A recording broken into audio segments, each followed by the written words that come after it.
Muy buenos días, hermanos en Cristo y María. Una mañana más aquí para compartir la palabra dulce de Dios. Hoy es miércoles 30 de noviembre de 2022. Les habla el Padre Tomás Galarza Figueroa y este es su canal de gracia y bendición. Hoy es el cumpleaños de mi hermano Andrés. Vamos a felicitarlo a él, a orar con poder por él, por su esposa Ana Celia, por sus 3 hijos y todos sus nietos, para que sean una familia unida en el amor, caminando en pos de las huellas de Cristo, testigos para otras familias de que podemos vivir unidos, respetándonos, amándonos, cuidándonos y sobre todo pregonando con nuestro testimonio que Cristo vive y que es real. Hoy celebramos la fiesta de San Andrés Apóstol. Les haré pescadores de hombres. La primera lectura fue tomada del apóstol San Pablo a los romanos en el capítulo 10, versos 9 al 18.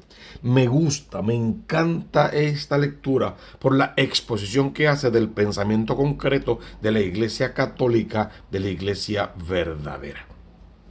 Hermanos, dice San Pablo, si profesas con tus labios que Jesús es Señor y crees con tu corazón que Dios lo resucitó de entre los muertos, serás salvo.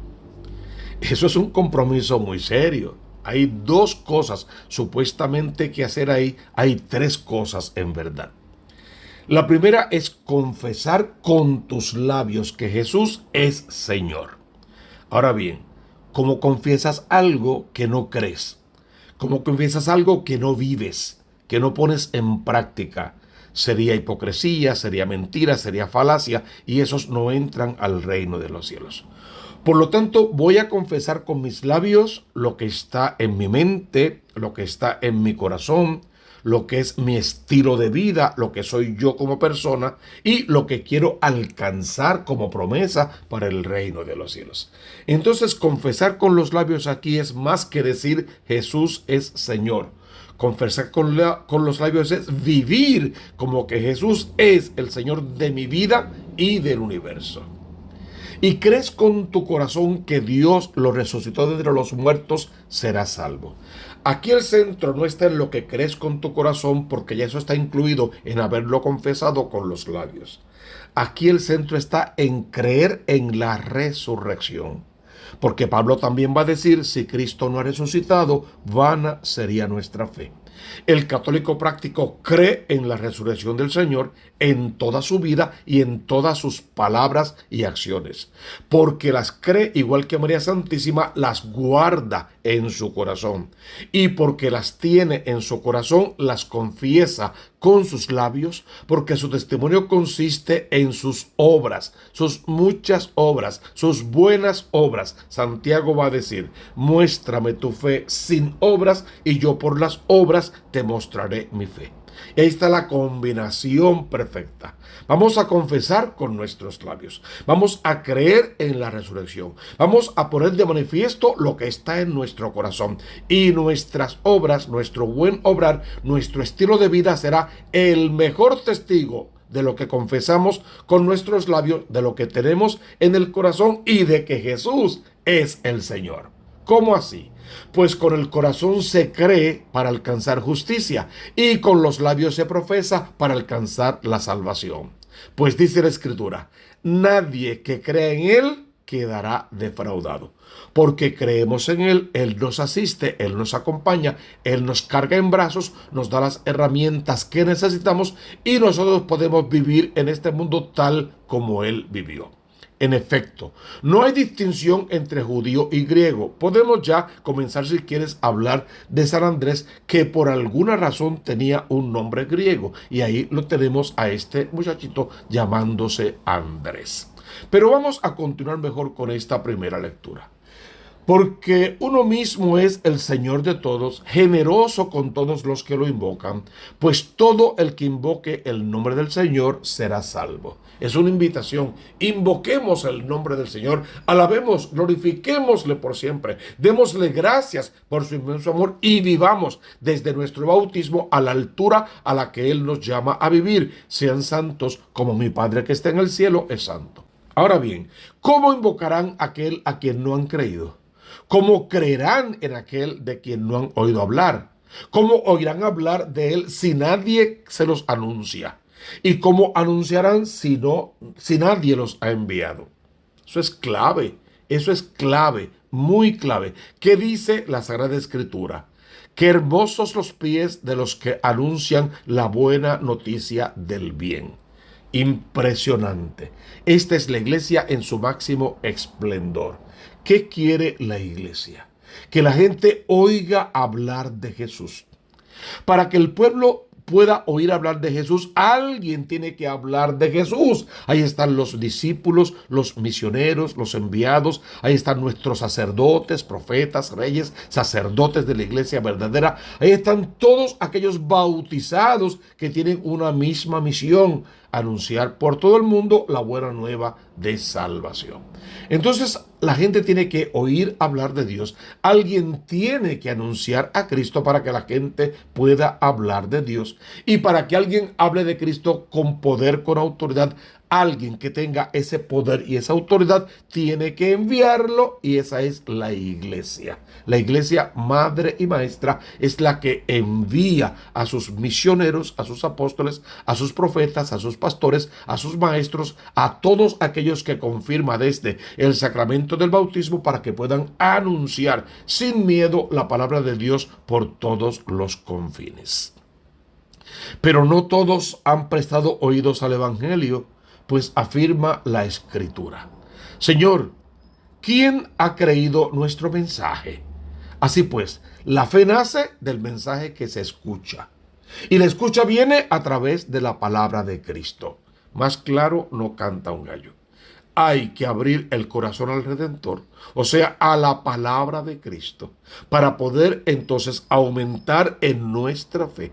Que esa fe se convierta en un estilo de vida desde la caridad, en la esperanza, otra vez, de que todas las promesas que Jesús nos hizo se van a cumplir. Así pues, la fe nace del mensaje que se escucha, y la escucha viene a través de la palabra de Cristo. Pero digo yo, ¿es que no lo han oído? Todo lo contrario. A toda la tierra alcanza su pregón, y hasta los confines del orbe su palabra. Es Pablo pidiéndonos que nos quedemos fieles y firmes a la fe que hemos recibido a través de la iglesia verdadera, conociendo y cumpliendo por favor con la vida sacramental, pregonando por todas partes el misterio de la encarnación, de la redención, de la salvación, hablando de Cristo a tiempo y distiempo, pero sobre todo viviendo como ese Cristo manda. Fíjate en el Salmo responsorial de hoy, Salmo 18. A toda la tierra alcanza su pregón. El cielo proclama la gloria de Dios. El firmamento pregona la obra de sus manos. El día al día le pasa el mensaje. La noche a la noche se lo susurra. Sin que hablen, sin que pronuncien, sin que resuene su voz. A toda la tierra alcanza su pregón, y hasta los confines del orbe su lenguaje. Ave María, me encantan estos salmos tan melodiosos, tan poéticos, tan profundos, tan espirituales, que nos abren el corazón al Redentor. El evangelio que la iglesia nos regala hoy está tomado según San Mateo en el capítulo 4. En aquel tiempo, paseando Jesús junto al mar de Galilea, vio a dos hermanos, a Simón llamado Pedro y Andrés, que estaban echando la red en el mar, pues eran pescadores. Y les dijo: vengan en pos de mí, y les haré pescadores de hombres. Impresionante esta introducción según San Mateo. Según otros evangelios, este llamado va a ser distinto, pero hoy vamos a quedarnos con este evangelio. Según San Mateo, lo que sucede es que Pedro y Andrés, que son hermanos, hijos de Jonás o hijos de Juan, están echando la red en el mar porque, igual que su papá, son pescadores. Son de Betsaida realmente, pero por las circunstancias se habían mudado a Cafarnaúm, una ciudad mucho más cosmopolita, con el puerto que es muy importante, donde llegaba todo tipo de personas de todos los países y las lenguas conocidas. Y allí seguramente Andrés y Pedro, además de hablar el idioma original que hablaban, seguramente aprendieron por lo menos algunas otras palabras en otros idiomas también, por la necesidad, por el comercio, por el trabajo que hacían, a lo que se dedicaban.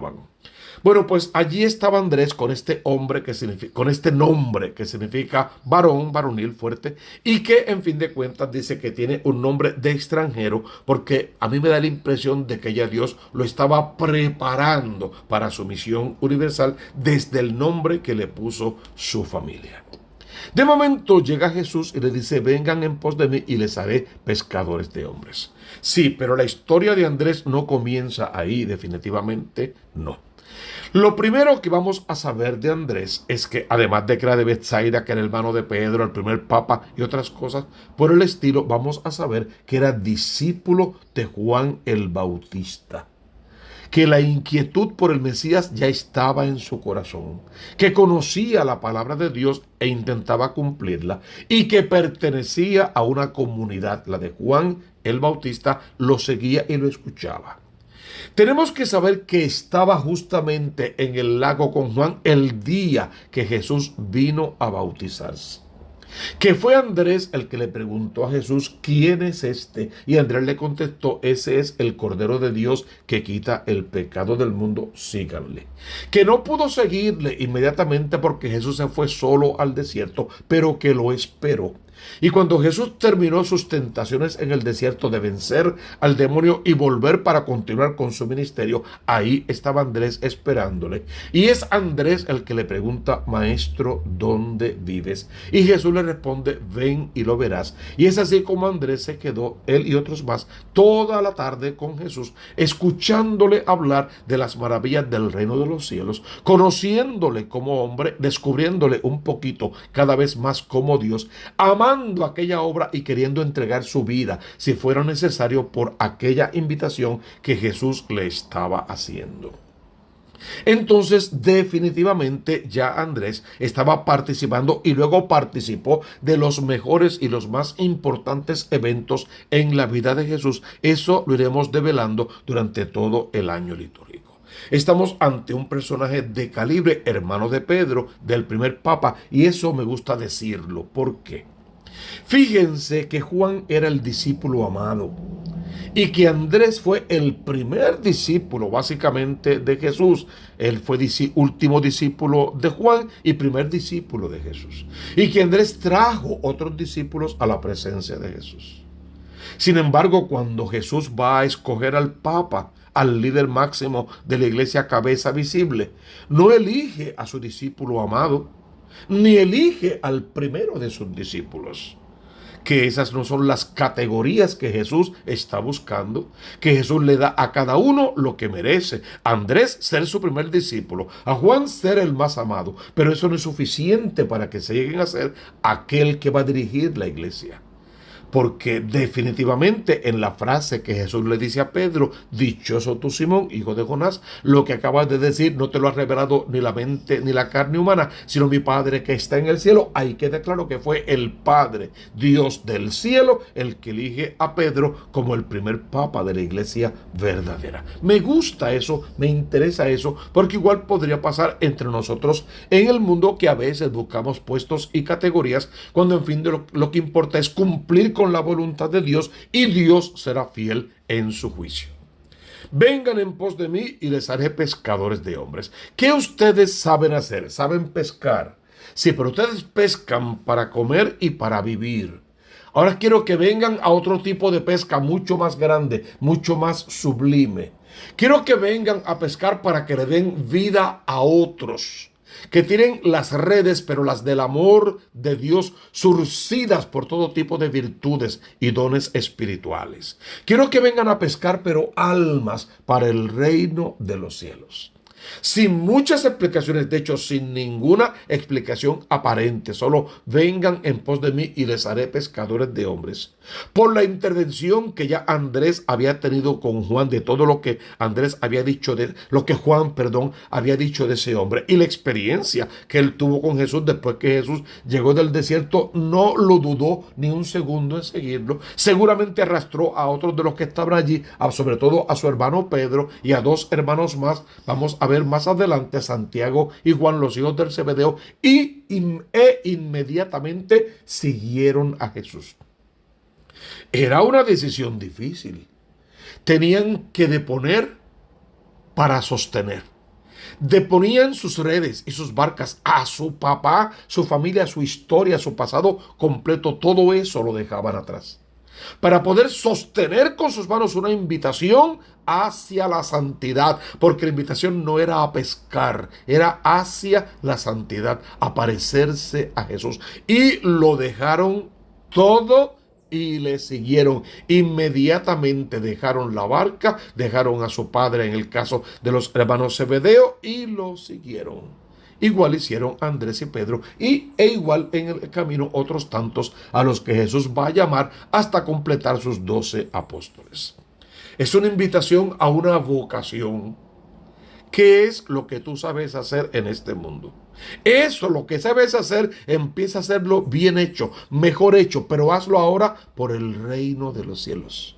Hazlo desde el seguimiento de Cristo, desde dejar las redes del pecado y del pasado para tomar las redes de un futuro espiritual donde realmente el pecado queda suprimido porque queremos vivir en la gracia, la fe verdadera, la esperanza de la resurrección gloriosa y futura, y sabiendo que hemos hecho todo el bien posible en este mundo y que cuando hemos caído en pecado, Dios ha estado ahí para levantarnos por su misericordia y devolvernos al camino correcto, en fin de cuentas a Él, porque Él es el camino, la verdad y la vida. En la fiesta de San Andrés tenemos que reconocer que Él murió mártir, pero entregó su vida por lo que creía y de una forma bastante cruenta. Sin embargo, tú y yo quizá no estemos llamados al martirio. Si lo estamos, aquí estoy, Señor, para hacer tu voluntad. Quizá no. Entonces vivamos el pequeño martirio de cada día, en los pequeños sacrificios de cada día, ofreciendo todas nuestras penas, dolores y sufrimientos, enfermedades, dolencias y demás por el bien de las almas, para que los hombres se conviertan y se salven, para que escuchen el llamado de Dios, dejen lo que están haciendo y se monten en la barca de la iglesia y vengan a trabajar con poder otra vez para hacer de este mundo uno en el que valga la pena vivir y para que las almas vuelvan a Dios. En la fiesta de San Andrés felicitamos a todos los Andrés y a todas las Andreas y le pedimos al Señor que los arrope con su manto y le cumpla las promesas que le hizo. Tú conoces la consigna: busca primero el reino de Dios con su justicia y todo lo demás vendrá por añadidura.